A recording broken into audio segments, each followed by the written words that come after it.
દશામાં તો કેમ છો મિત્રો? બધા મજામાં છો? તો હું પણ મજામાં છું। આજે આપણે દશામાનો 4થો દિવસ છે, તો આજે આપણે નળ રાજાની વાર્તા સંભળાવશું।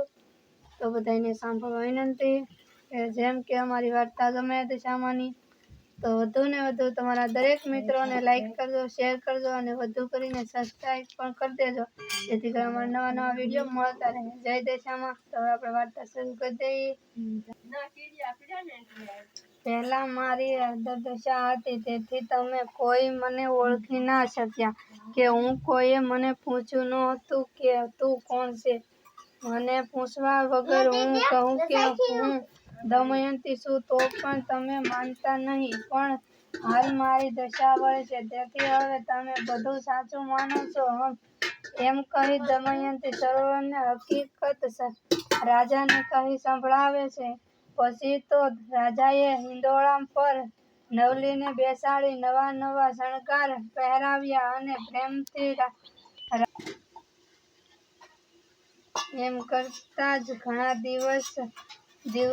દિવસો વીતી ગયો, એટલે રાજા ભીમ રાણીને રાજા કહી નળ ક્યાંક ગયો હશે અથવા તો મળી પણ ગયો હોય, ત્યારે જ દમયંતી કહે છે કે પિતાજી, મારી એક ભવમાં બે ભવ નથી કરવા। મારા પતિ નળરાજા જીવતા જ હશે, નળને મારે વરવું છે, પણ એમને શોધવા મૂકેલ છે, માટે ફરીથી ઈચ્છાવર માંડી અને દેશ દેશ કહેવાડો કે દમયંતીના સરોવરમાં સૌ રાજાઓ પધારે, એટલે નળરાજા પણ જ્યાં હશે ત્યાંથી જરૂરથી આવશે।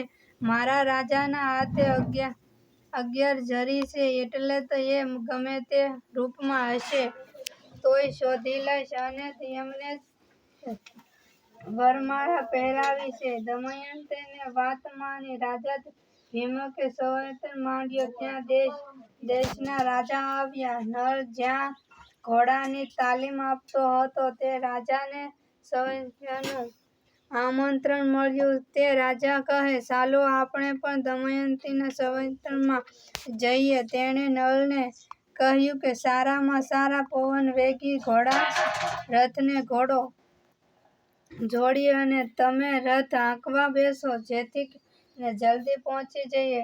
નળ રાજાએ રથ તૈયાર કર્યો, તે રાજા અને નળ ભીમક રાજાની નગરીમાં જ આવ્યો। બધા રાજાઓ આવી ગયા પછી ભીમક રાજા ઢંઢેરો ફેરવ્યો કે આખા નગરમાં ઘુમાડો બંધ રાખવો, કોઈએ ક્યારેય ચેતવો નહીં, નગરમાં કોઈ ધુમાડો કાઢે નહીં।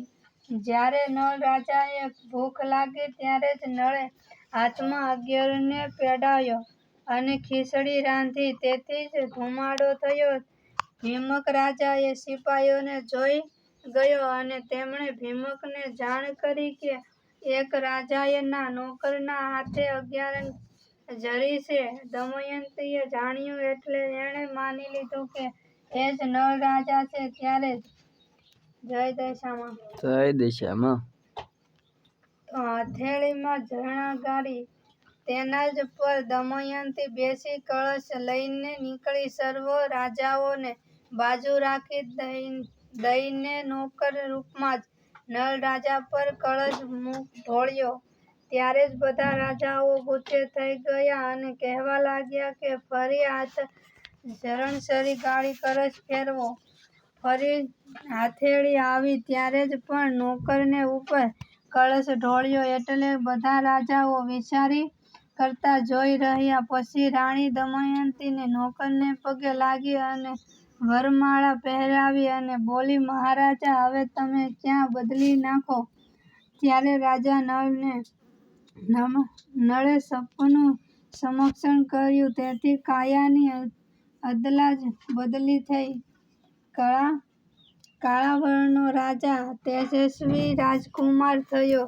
સૌએ રાજા નળને ઓળખ્યો। પછી તો નળ રાજા અને દમયંતી ખાઈ પી અને આનંદ કરે છે અને સુખેથી રહે છે। એમ કરતા થોડા દિવસો થયા એટલે તો તેમના રાજના લોકો નળ રાજાને તેડવા આવ્યા। નળ રાજા પોતાના રાજ્યમાં આવી તૈયાર થાય છે, એટલે રાજા ભીમકે અઢળક ધન આપીને દીકરીને જમાઈને વિદાય કર્યા. તેઓ ચાલ્યા જાય છે ત્યારે માર્ગમાં કનકવતી નગરી આવે છે. નગરીના પાદરમાં મોતીસર સરોવર આવ્યું. સરોવરના કાંઠે રાજા રાણી આવ્યા ત્યારે માછલીમારનો દહીંડો પડ્યો છે તે જુએ છે કે હા સોનાના માછલા થયા છે. રાણીએ તે લઈ લીધા.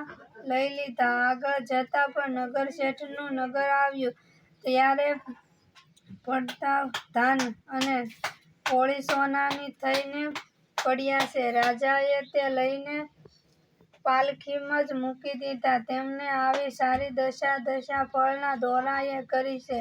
આગળ જતા બહેનોનું ગાણ આવ્યું. રાજાના નળ બહેનને મળવા લાગ્યા ત્યારે બહેને નોકરને કહ્યું કે મારા ભાઈ ભાભી મળવા આવે છે તે કેવા હાલે છે? નોકરને કહે છે સારા હાલે છે. ત્યારે બહેને કહે કે એમને તો આગલે બારણેથી જ લાવજો. રાજા નળરાજા અને રાણી દમયંતી બહેનને ઘરે જમવા બેઠા ત્યારે એક કોળિયો સોનાવીટી ઉપર મેલી અને એક કોળિયો મોઢા ઉપર મેલે છે. ત્યારે બહેને પૂછ્યું તમે આ શું કરો છો? ત્યારે નળે બહેનને કહ્યું બહેન આ બધું ધનનું માન છે. પહેલી જય દશામાં ધનની વખતે અમારી નબળી દશા હતી તેથી તમે મને ઢોકળાયો અને ખીચડો ખાવાથી બોલ્યો હતો જે મેં ભોંયમાં ભંડાર્યો હતો. આજે દશામાની કૃપાથી અમારી દશા સારી થઈ ગઈ છે તેથી અઢળક ધન સસરાએ દીધું છે. સોનાના માછલા મળ્યા, પતળાઈ ધાન અને પોળી પણ સોનાની મળી તેથી જ આ બધું માન-પાન ધન છે. એટલે બહેને કહે છે કે નારે ભાઈ આ તો હું નથી જાણતી. રાજા કહે ચાલો જમીન ખોદીને બતાવું. એટલે જ રાજાએ જમીન ખોદીને દેખાડ્યું. જુએ છે કે તો ખીચડો અને ઢોકળા સર્વ સોનામય થયું છે. સાંભળાય દીવા કર્મને કહાણી. રાણી દમયંતી રાજા નળરાજા રાણી પેડા જેવી રોટી આંબળા જેવી મોતી. રાજા રાણી ઉપર દશામાની કૃપા ઉતરી છે. રાજામાં જઈને રાજા રાણી લીલા લહેર કરે છે. દશાફળના દોરાથી રાણી દમયંતીના વ્રત ફળ્યા છે. વ્રતના પ્રભાવથી જ મા દશામાં તૃષ્ટમાન થયા છે. તેમ સર્વ તૃષ્ટમાન થશે. બાંધતે નહીં ઘટતે દહાડે. હર પળે કૃપા કરજો. જય દશામાં. તો આપણી વાર્તા આપણે અહીંયા સુધી હતી. તો આપણે ફરીથી નવી વાર્તા કાલે સંભળાવશું. તો હવે નવા વિડીયો મળશું. જય દશામાં, જય મોમાઈમાં, જય દશામાં.